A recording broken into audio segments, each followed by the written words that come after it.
পানি ব্যবহার করেন না? আপনি কি ব্যবহার করেন নাকি? হ্যাঁ, লন্ডনের বরফ পড়া পানি নরম জায়গায় ঠেকলে তো সেপটিক হয়ে যাবে। আমরা জীবনে শুনছি না, ওরা শুনছে না।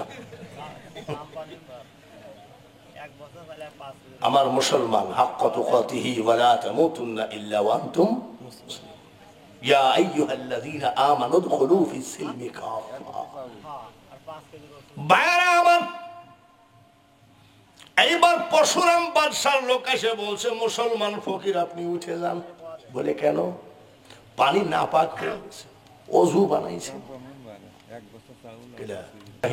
বল কি বলেন তো? পরশুরামকে বল আমাকে শুধু সেজদা দেওয়ার জায়গাটা ভিক্ষা দিতে বল, তারপরে দেখবি কত ধানে কত চাল। তার মানে যত বড়ই পীর হও আর কেউ হও না কেন, নামাজবিহীন তোমার কোনো কাজে বরকত হবে না। মহাস্থান গড়ে যখন যাবেন, ইমামের ডান পাশে এই জায়গাটুক এতখানি জায়গা উঁচু করে বান্দা আছে, এইটা হলো ওনার জায়নামাজ। তুমি রওনা দিও। জিবরাইল ফেরেশতা জিজ্ঞাসা করেন, মাবুদ গো, আমি আপনাকে একটা প্রশ্ন করব। বলে কি প্রশ্ন? কি প্রশ্ন বলো? আপনি কি ভালোবাসেন? আমাকে যদি জিজ্ঞাসা করতো যে আল্লাহ, জিবরাইল যদি জিজ্ঞাসা করে কি ভালোবাসেন, আমি তো আগে বলবো ইলিশ মাছ। আর আল্লাহকে জিজ্ঞেস করছে আপনি কি ভালোবাসেন? আমার আল্লাহ বলেন, জিবরাইল আমি আল্লাহর কাছে সব থেকে পছন্দনীয় আমার বান্দার সেজদা। এই সেজদা গাছতলায় হবে না, বাঁশতলায় হবে না, মাজারে হবে না, পীরের পায়ে হবে না। এই সেজদা হবে জায়নামাজে। সুবহানা রাব্বিয়াল আ'লা। 28শে চৈত্র পদ্মার ওই পারে, পাকশি ব্রিজের এই পারে, মুজাদ্দাদে জামান ফুরফুরা আবু বকর সিদ্দিক রহমতুল্লাহ আলাইহির খানকা, ওই পাশে একটা মাজার আছে, সুলাইমান শাহ। আপনারা সবাই যান, যুবকরা পিক আপ গাড়ি মারি নসিমন করিমন ভর্তি হয়ে যান। আমি নিষেধ করি না, মাজার জিয়ারত করা ফায়েজ বরকত লাভ করেন। কিন্তু একটা ব্যাপার, আপনারা যখন যান তখন চোখ সাদা, আর যখন ওরস করে আসেন তখন চোখ লাল। ইবাদত করে লাল নাকি? এসব ভণ্ডামি বাদ দাও। ইয়া আইয়ুহাল্লাযীনা আমানু লা তাকরাবুস সালাতা ওয়া আনতুম সুকারা। এগুলো পড়ো, এগুলো জানো।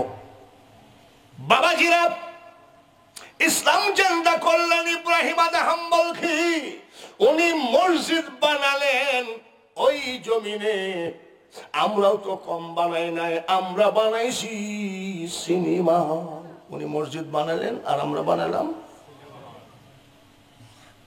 ওখান থেকে চলে আসেন রাজশাহী, হযরত শাহ মখদুম রহমতুল্লাহ আলাইহি আছে না?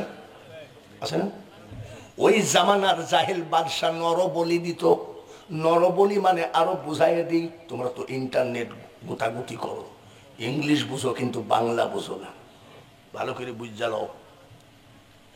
পুরুষ জবাই করে করে রক্ত প্রতিমার সামনে না দিলে ওদের পূজা হতো না। মুসলমানের ছেলেদেরকে জবাই করে ওদের প্রতিমার সামনে রক্ত দিত। কত ভয়াবহ জামানা ছিল। আর সেই জামানায় আগমন ছিল আল্লাহর ওলিদের। একজন ছেলে জবাই করা হয়ে গেছে, আর একটা ছেলে আছে এক মুসলমানের, চলে আসতেছে, বলে মঙ্গলবার বেলা 10টার সময় রাজদরবারে হাজির করো। যার ঘা তার ব্যথা, জোরে বলুন, যার ঘা তার, যার মরে তারই জ্বলে। একটা ছেলে জবাই হয়ে গেছে, আর একটা ছেলে হাজির করতে বলেছে। কোথাও দিশাহারা হয়ে জায়নামাজের নিশিরাত্রিতে সেজদায় পড়ে কান্দেন। কখনো তোমারে যদি ভুলি, হৃদয়ে আলো জেলে মাবুদ নিয় কোলে তুলি,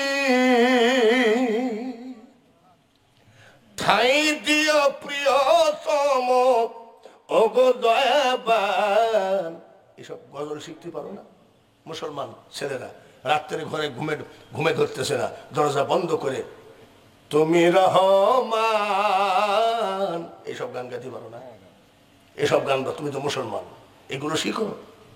14 ফেব্রুয়ারি লালন শাহ ব্রিজের উপর দিয়ে আসতেছি, গাড়িওয়ালাকে বলছে আস্তে আস্তে চালা, দেখি এরা করে কি, যুবক যুবতীর ভিড়। এক যুবক দেখি গান গায়, দুঃখ দিয়া শোক যদি পাওরে বন্ধু, যত খুশি ব্যথা দিয়ে যাও। ওই জীবনে ব্যথাই পাবি, তোর কলিজায় শান্তি পাবি না। আমি আবার বক্তা মানুষ তো এগুলো রিসার্চ করি, দেখি তো কি বলতেছে। আবার দুশোকমার নদী হলো, মানে কানতে কানতে দুই যখন নদী হয়ে গেছে, মানে চোখের মধ্যে দিয়ে নৌকা চলবে।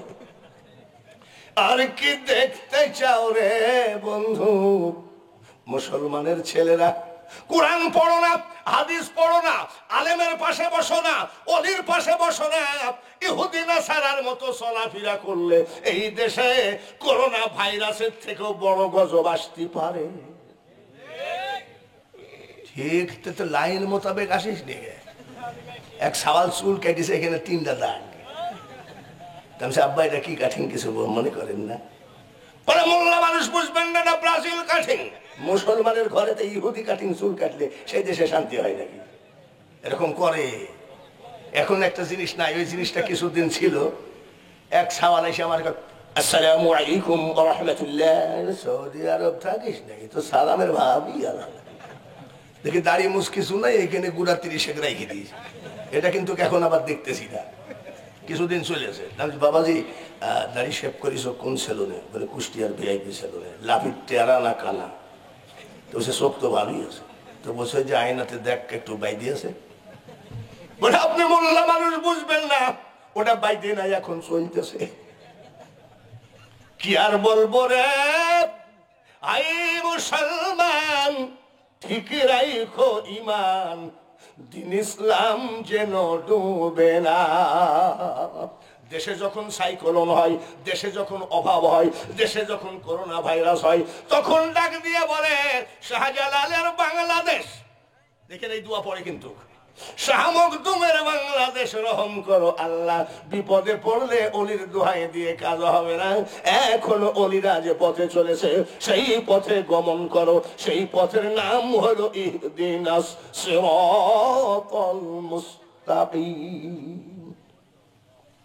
টাকা তো আসতেছে, দোয়া আবার আলাদা হয় নাই। দেখি জায়গা ঢালো দেখি। এই ভাই কেটা? আপনার মামি 100 টাকা। দেখি আগে মাল কি পরিমাণ আছে, আরে দেখি, দাঁড়ান দেখতেছি। মা বোনেরা, মা বোনেরা।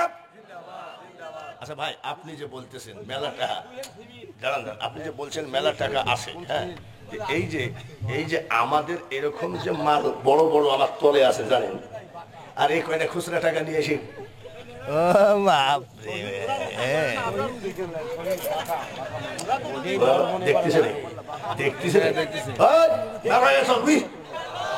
এত রাত্রে যে মা বোনেরা টাকা দিয়েছে, বাঙালি হুজুরের বাপের ভাগ্য ভালো, মারহাবা কর। তার কারণ ওরা পাবে কোথায়? জোরে বলেন ঠিক কিনা? আমার ছোট ছেলে 200 টাকা নিবে, আমি শুয়ে আসি, এই টাকা পড়ে গেছে, শুয়ে আসি। আমার ছোট ছেলে ওর মাকে বলিছে, আব্বা, হ্যাঁ আমি শুনেছি, আব্বা ঘুমায় আসে, 200 টাকা দাও তো। আমি শুয়ে আছি, আল্লাহর সাথে পকেট। আমার বউ পকেটে হাত দিছে, আমার বউ কয় নাক টেনে ঘুমাও, আবার পকেটে হাত দিলে টের পাও কেমনি? হ্যাঁ নিয়ে আসে, আপনার অপেক্ষায় আছে। নগদ দিয়ে দিলেন, একবারে 2 খান সেন্টমেন্টের টাকা নগদ। বাবাজি বাকির ব্যবসা করে না, নবী। এই জন্য তো দরদ বেশি। মারহাবা। আল্লাহ আপনাকে কবুল করুন ভাই। নিশি রাত্রে আপনি যে আসছেন, একটু হাত বাড়ান তো, বেচারা শান্তি পাচ্ছে না, হাত বাড়ান। ছোট্ট কালে মা বাপ যারো মরে রে, তাহার মতো দুঃখী নাই রে জগতে। এই রাত্রে মুরব্বী মানুষ 1000 টাকা নগদ 2 বস্তা সিমেন্ট দিয়ে কই আমার মার বাবার নামে দিলাম। আয় আল্লাহ, তার টাকা তার মা বাপের আমল নামায় সদকায়ে জারিয়া হিসাবে উঠায় দাও। এই পাগলের মা বাপকে জান্নাত দিও, তার সঙ্গে আমি গুনাহগার আমাদের সবার মা বাপের জন্য জান্নাতের দরজা খুলে দিও। পর্দার আড়ালে মা বোনেরা অনেকগুলো টাকা দিয়েছে, ওদের শাড়ির আসল জীবনে টাকার অভাব দিও না। ঘরে অশান্তি শান্তি করে দিও, অসুখ বিসুখ বালা মুসিবত উঠায় দিও। আমার মা বোনেদের সংসার সুখের বানায়ো। লা ইলাহা ইল্লাল্লাহু মুহাম্মাদুর রাসূলুল্লাহ। টাকা সব সরান, হুজুর আসা পর্যন্ত দু কথা বলি নাকি? রাজি আছেন তো? যুবক ছেলেরা একটু নামাজে যায়, সামনে কয়েকদিন পরে রোজা, একটু রোজার নিয়াতটা করো। সালাতু খায়রুম মিনাল নাওম। নামাজে যায় না, চার দোকানে বসে ফক ফক করে বিড়ি টানতেছে। আমি নামাজে যাও না কেন? বলে হুজুর দোয়া করেন হাঁটুর গিরি ফাটা। হাঁটুর আসছিস গাদা তুই? আমার এই বয়সটা দেখতে দেখতে ডক্টর হয়ে গেল। কি ভাঙ্গা হাঁটুর গিরি ফাটা, যার জন্য কোথায় যায় না। অ্যাডভোকেট শামসুল হক টুকু সাহেব যদি বলে ফজরের নামাজের 2 ঘন্টা আগে নগর বাড়ি যমুনা ব্রিজের, যমুনা নদীর ধারে ফজরের 2 ঘন্টা আগে হাজির হলে 1 বস্তা 50 কেজি ওজনের চাউল পাবা, দেখবা ওই হাঁটুর গিরি ফাটা আগে যায় বসে থাকবে। একটা কথা বলি জ্ঞানী বুঝাই ইশারায়, মূর্খ সাপল দিয়ে চোখের মনি ফাটায় দিলেও বোঝে না রে। একটা কথা বলে যায়, নামাজ হলো আমাদের চাকুরি আর বেতন হলো জান্নাত। যে চাকরি করে না তার বেতনও নাই। বন্ধুগণ, শাহ মখদুম রহমতুল্লাহের জালিয়াত বাদশাহ ছেলে হাজির করতে বলছে, নিশি রাত্রিতে কাঁদতেছে, তোমার নাম রহমান, তোমার নাম রহিম, তুমি এই জালেম বাদশার সাথে পারো না, তুমি কেমন আল্লাহ? মানে ওর আবেগে কানতে কানতে ঘুমায় আছে। পিরানে পীর দস্তগীর মাহবুবে সুবহানি গৌসে সমদানি মহিউদ্দিন আব্দুল কাদের জিলানী রহমতুল্লাহ স্বপ্নের মধ্যে বলছে, কান্নাকাটি করিস না রে, আমি আব্দুল কাদের বাগদাদ থেকে বলছি, আগামী কাল আমার বড় ছেলের ছেলে শাহ মখদুম রূপস রহমতুল্লাহ আলাইহি যাবে, তোর ছেলে জবাই হবে না। 10টার সময় যাবে, 100% বিশ্বাস। বড় পীর সাহেবের স্বপ্ন মিথ্যা হতে 8টা, 8:30, 9টা, 9:30 না, হইল না, জবাই হতেই হবে। নদীর কিনারে গিয়ে বলছে, বাপ বেটা চল যাই, সবই ভুয়া হয়ে গেল, ডুবে মরি। বেঈমান রাজার দরবারে জবাই না হয়ে ডুবে মরি। আরেকটু দেখে যাই, 10টার সময় বলেছিল। কুমিরের পিঠে উঠে মারহাবা, মাথায় পাগড়ি, মুখে দাড়ি, হাতে তসবিহ, গায়ে জুব্বা, জিকির করতে করতে কুমিরের পিঠে পানি দিয়ে এসে বলছে, খবরদার এলোমেলো করো না, আমি তোমাদের রাজশাহীর মাটিতে হাজির। কিসে উঠে আসছেন? মাজারে ঢুকতে গেলে বাম পাশে একটা ছোট কবর আছে, ওটা কুমিরের মাজার, জিজ্ঞাসা করেন। আর যে নর বলি দেওয়া হতো সে মেশিনটাও আছে, আমি নিজে চোখে দেখেছি। আমি এটা কি বলে, এইটাই সেই নর বলি দেওয়া হতো। পাগলের দল, খবরদার অলি আল্লাহদের বিরুদ্ধাচরণ করার চেষ্টা করো না। তার কারণ আমার বাবা ধুতি পরেছে, দাদা ধুতি পরেছে, পায়জামা পাঞ্জাবি পরাইছে আল্লাহর অলিরা।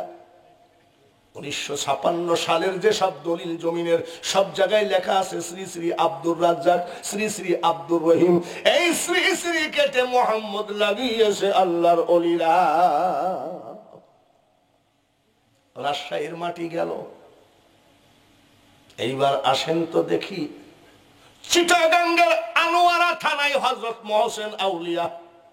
আমি গেছি, এবারও প্রধান বক্তা হয়ে ওয়াজ করে আসছি মহসেন আউলিয়ার মাঠে। আচ্ছা, ইটের খোয়া বা পাথর ডুবে না ভাসে, জোরে কম।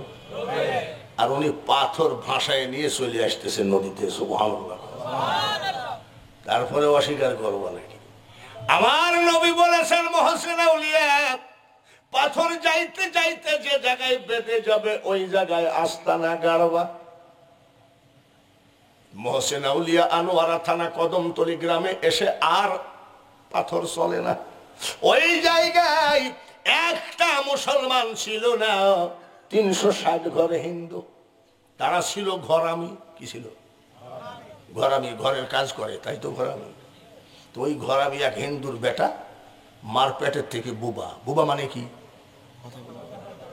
কথা বলতে পারে না। ওই লোকটা ওই ছোঁড়া দাঁড়ায় আছে, 22 বছর বয়স, 22 বছর বুবা, মার পেটের থেকে। মহসিন আউলিয়া জিজ্ঞাসা করে, বাবা তোমার নাম কি? বুবা কি কথা পাই নাকি? এই তোমার নাম কি? এই গ্রামের নাম কি?